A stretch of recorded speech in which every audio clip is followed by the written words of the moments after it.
पखाला दिवस उपलक्षे आम ओडियांकर अति प्रिय पखाला भात सह 10टा आइटम आम तैयारी करवा जमीक यहाँ आप देखुं पखाल दही ता सांगरे टमाटो कोटा बड़ी चूरा कदली भजा कोबी भजा ये हूँ कोसला साग भजा बैगण भजा कंचा आंब छेचा ता सांगरे कखारु भजा आउ काकुड़ी काकुड़ी पियाज और लंका तो निहाती पखाल सांगरे खाया को भल लगी थाए यही सब आइटम सह चलतु प्रस्तुत करवा आमर पखाल पसरा। प्रथमे आमे करिबा कदली भजा करने कि तेल टिके नहीं कड़ाई गरम करनबा तापरे सेथिरे सोरिष पकेबा। मु एठी खाली सोरिष पकाउची आपण चाहिले सोरिष सहित जीरा अथवा पंच फुटण भी पकई पारिबे। वर्तमान एथिरे टिके हळदी गुंड और टिके लंका गुंड पकई नबा। ए समय रे फ्लेम को कम रखिबे नहले हळदी और लंका गुंड पोड़ी जाय पारे। फटाफट सेथिरे काटिथिबा कदली को पकई नबा। प्रथमरु कदली को काटिकी पानी रे पकई मु रखिथिली नहले कदलटा कळा हे जाय थाए। एबे याकू गोळेई दबा। एक्चुअली गोटे छोट ट्रिक मुझे आपन कौची थरे थरे कदली बेसी जदि आपन भाजुचंती ना सेटा मिसी जाई थाए गोटा गोटा ही हे न थाए कदली भजाटा हेला परे। कड़ईर साइजटा छोट 4टा कदली को मु काटिकी रखिथिली। एबे कोन करबा ना एथिरे लूण बिल्कुल पकेइबेनी सबु कदली आ मसला को गोळेई गाळेया को घोड़ेई दबा फ्लेम को स्लो करी दबा। प्रति गोटे 2टा मिनिट रे को गोळेई चलीबा। वर्तमान आपन देखि पारुथिबे कदली भजार कलर चेंज हे सारलानी किंतु एटा फिटिनी गोटा गोटा हे कि अछि। लास्ट को सिझी सारला परे लूण पकेइबा आउ टिके गोळेई पोळेई देकी खोला आंचरे आकु गोटे 2टा मिनिट पर्यंत कुक करदबा जहाँद्वारा कि कदलीर भीतर पर्यंत लूणटा भी पळेइबो न घोड़ेइबा द्वारा कदलटा फिटिबनी और गोटा गोटा हेकी तैयारी हबो।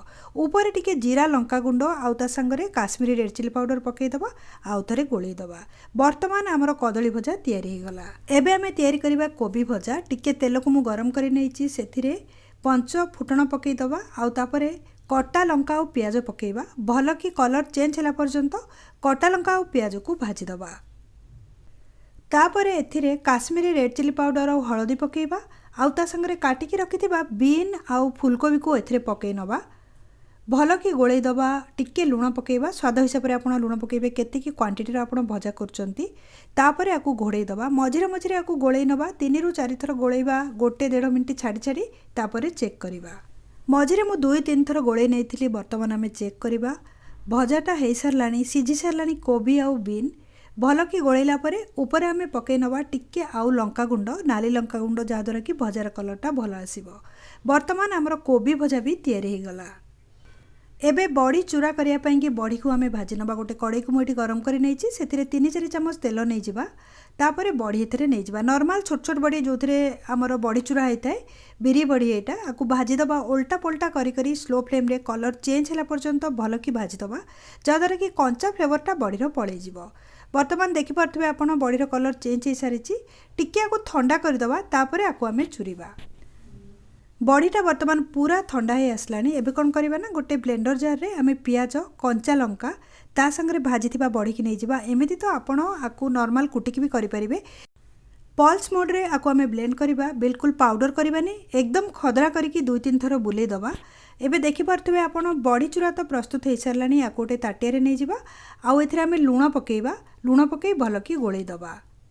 वर्तमान आमे करिबा कंचा आंबर छेचा सेतिपई मु एठी फाळे आंब नै जाईची ता भितरु कोइली की बाहर कर दबा आउ आंब को छोट छोट करी काटी दबा। प्रथमरु मोर चोपा छड़ेई की रखिथिली छोट छोट करी काटला परे आंब को आमे नै जिबा गोटे हेमदस्ता रे। एमिति तो आपण आकु भी ब्लेंड करके करि परिबे टिके खदरा करी कुटिया पई कि मु एथिरे नउची। तापरे एथिरे मिसेइबा आमे कटा लंका मु 2टा लंका नैची आ रसुण 2-4 फुट। एक्चुअली रसुण पकेइबा द्वारा ना फ्लेवरटा बहुत बढ़िया आसी थाए। आधा चामच मु मिसेइची भजा जीरा गुंड सबको मिसेइकी भल कि छेची दबा कुटी दबा जेमती सब सामग्री मिक्स हो जाए। वर्तमान छेचा जो आमर तैयारी हो गला आपण देखि पारथिबे। बैगण भजा करिया पई मु एठी गोटे बड़ साइज रो बैगण को काटिकी नै जाईची आ एमती गोल गोल करी काटिकी नैची जहाँद्वारा कि भजाटा भलरे गोटा गोटा हेकी हबो। बैगण को अरेंज करदबा ता ऊपर पकेइबा आमे मसला मसली आ लूण जेमती कि लूण संगरे मु एठी नाली लंका गुंड जीरा गुंड आउ हळदी गुंड 2 प्रकार लंका गुंड मु नैची टिके आकु हाथ रे घसी की साइज करदबा। 2 पट बैगण को घसी नबा जहाँद्वारा कि 2 साइड रे भल कि मसलाटा बोळी ही जिवो। तापरे आकु आमे कुक करिबा। एठी मु गोटे पैन को गरम करि नैची 2 भारी रे आकु करिबा। बड़ साइज रो बैगण तेल गरम होला परे तेल रे टिके आमे पकई दबा सोरिषटा फुटिला परे बैगण को अरेंज करनबा। 4 खंड बैगण को भाजिबा आकु कवर करिबा 2 मिनिट परे चेक करिबा। 2 मिनिट परे आरो साइडटा को चेंज करनबा पुणी टिके समय आकु घोड़ेई दबा। बर्तमान आप देखिपे गोटा गोटा हो बैगण भजाटा हो गला आ बहुत बढ़िया कलर आसी। बाकी जो बैगण अच्छी ना ताकू सेम प्रोसेस रे आमे कुक करवा और भजा तैयारी करनबा। चलतु एबे करवा कखारु भजा। बिना आलू रे खाली कखारु को सादा करके भाजिबा जहाँद्वारा कि पखाल भात सांगरे एटा बहुत बढ़िया लागिबो।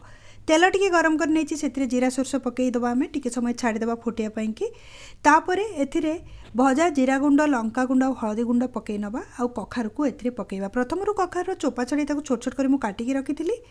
कखारु सांगे टिके लुण आम पकई नवा आ सबू जिनस को भल कि गोलैदबा। चारिपटे भल कि कलर जिते पलि आसो ना तापर या कभर करनवा। कभर करके प्रति मिनटे 1.5 मिनट थे थे गोलैकी या घोड़ेबा न सिझिला पर्यंत। कखारुटा को कुक करिवार 5 मिनिट पाखापाखि हो सारा। बर्तमान मझे मझे मुझे गोलई 2-3 थर। एबे आप देखिपे बहुत बढ़िया यहाँ सीझी सारी और मिसी सारा। जो भी सुखिला मसला आम पकई आपड़ ए कखारु भजा को ना अरुआ दिन मानक खाईपारे कारण ए पियाज पड़ेनि। एबे ऊपर टिके संबर मसला पकई नवा। संबर मसला पकड़ा द्वारा आर जो स्वादटा आउरी भी बढ़िया लगे। कखारु को गोटे थर गोलई नवा। कखारु भजा बर्तमान तैयारी हो गला। चलतु एबे करवा टमाटो खटा। टमाटो खटा करने कि मुझे गोटे चामच नहीं जाइए रिफाइन तेल। तेल को प्रथम गरम होगा दबा। तापर तेल रे जीरा और सोरिष पकईबा आधा आधा चामच। जीरा और सोरिष फुटी सारापर ए भृसंग पत्र पकईबा 8-10टा खंडे। ता संगरे नाली लंका गुंड और हलदी गुंड टिके टिके पकई नवा। 4टा टमाटो को मुझे छोट छोट कर काटिकी रखी ताको मिसईदबा। अध चामच खंडे लुण पकईबा आ सब जिनस को गोलैदबा।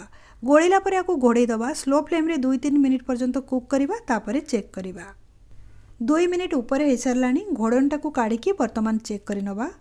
आपन देखिपे टमाटो बहुत गुड़ाए पानी बाहरी सारी तो भल कि आकु थे गोलई नवा। तापर ए 8-10टा खजरा आम मिसेबा। आपन चाहिए खजरार मंजी को काढ़ी भी मिसई पारे ना गोटा गोटा कर भी पकई पारे। टमाटो को डंकी रे चिपी चिपी मिसईदबा जहाँद्वारा कि खजरा सांगे भल कि मिसीज। टिके समय खोला आंचर एमती कुक करनबा। जदि आप चाहते खजराटा टाण होइथिबो ना ताकू घोड़ेकी भी कुक करें। तापर कौन करवा एथिरे चीनी पकईबा। खजरा और टमाटो भल कि मिसला परे पानी सांगरे तापर एथिरे चीनी पकईबा। जदि अधिका सुखिला लागुताए ताहले आपण एथिरे टिके पानी भी मिसई पारिबे। जदि सुखिला टमाटो यूज करछन्ती ना ताहले खटाटा भी सुखिला हो जाए। सेतिपय टिके पानी निश्चय मिक्स करिवे। आ स्वाद हिसाब से मुझे पकई नहीं चीनी। चीनी बदल में आप गुड़ भी पकई पारे। चीनी सांगे जदि चाहते चुटकी लुण टेस्ट करके पकईदेवे। खोला आंचरे एमती आम एबे कुक करवा जो पर्यंत चीनी मेल्ट न होइछि से पर्यंत कुक करवा।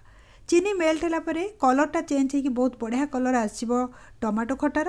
तापर जीरा लंका गुंड ऊपर पकईबा और गोलई नवा। टमाटो खटा बर्तमान तैयारी गला। एबे आमे करबा कोसला साग भजा। से गोटे कड़ई को ये गरम कर नहीं कड़ई नहीं जा तेल।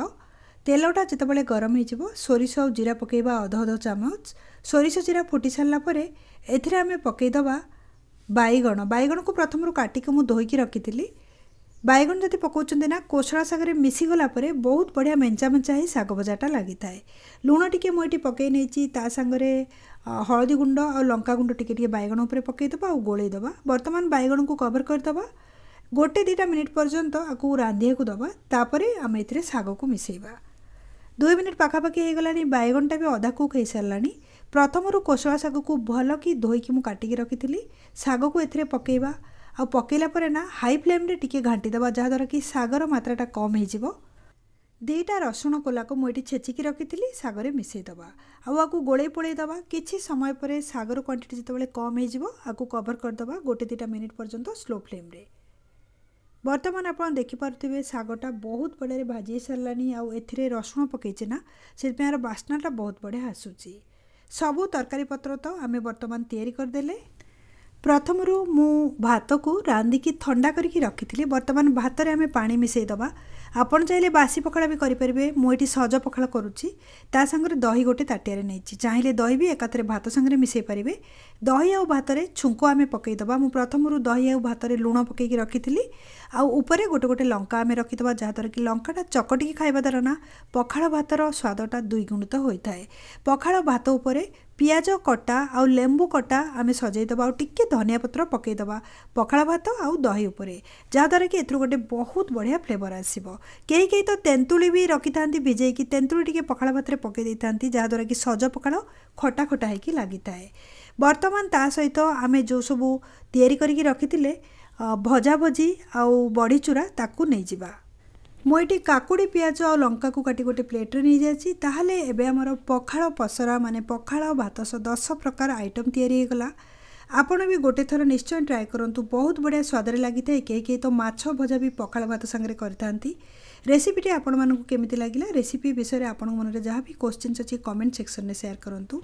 एई प्रकार बहुत ओडिया रेसिपी जदि मोर चैनल को सब्सक्राइब करनांती या फेसबुक रे मते फॉलो करिनांती ताले फॉलो करिनियंतु।